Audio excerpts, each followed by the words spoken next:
Matthew chapter 15 real quick, and verse 1, and it reads, here we go.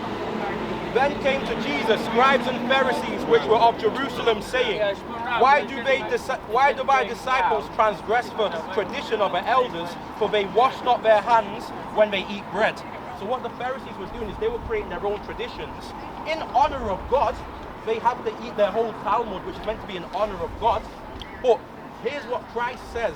When you take your own man-made tradition and try and use that to dedicate it to God and use that to proselytize people, here's the issue with that, and this applies to Easter. Verse 3, For he answered and said unto them, Why do ye also transgress the commandment of God by your tradition? So what Christ is telling us, when we embrace traditions of men, pagan traditions, we are actually breaking God's commandments.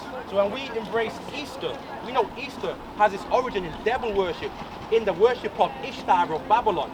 Yeah. So when we embrace that tradition, we are transgressing the commandment of God, and now what we are doing is circumventing God's commandment to keep our own man-made commandment. And it goes on to say this. Let me just finish this here, brother. Can I just bring out one last verse and I'll let you say your point? Here we go. I will leave you after this one.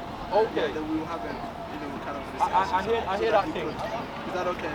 And you know what? God bless you. I'm really Bless you too, I'm going to try. I get your point. I get your point, but it's just like the pop culture now in church, which is being used to get the youth.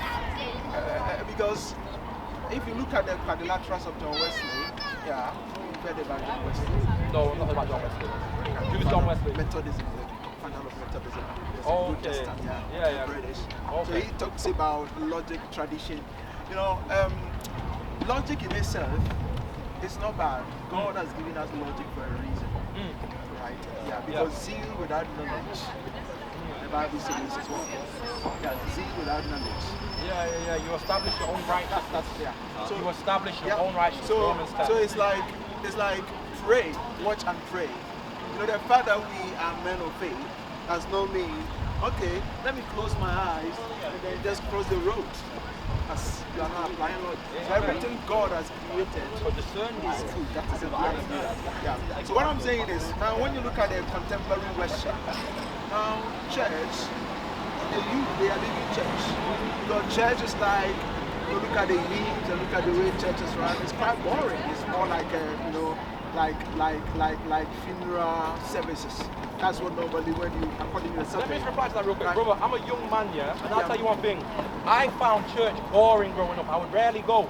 But when I opened the Bible, and when I followed the Bible and used God's discernment that He's given me of, oh, this is evil, this is wrong, church was no longer boring to me. Because following the Bible is not boring, brother, when you understand it. But the thing is with church, they give you a very diluted version of the Bible to try and suit your needs, to appeal to your flesh, to the desires of it. But set apartness which the Bible preaches, to come out of uncleanness, to come out of my people. This is something that is very invigorating. It charges up your soul with the zeal of repentance, which Paul speaks on in 2 Corinthians chapter 7. He talks about the righteous indignation you feel when you find out how far from grace you're falling. When I found out that I was worshiping the devil by celebrating Easter, I became very passionate over the Lord's Supper.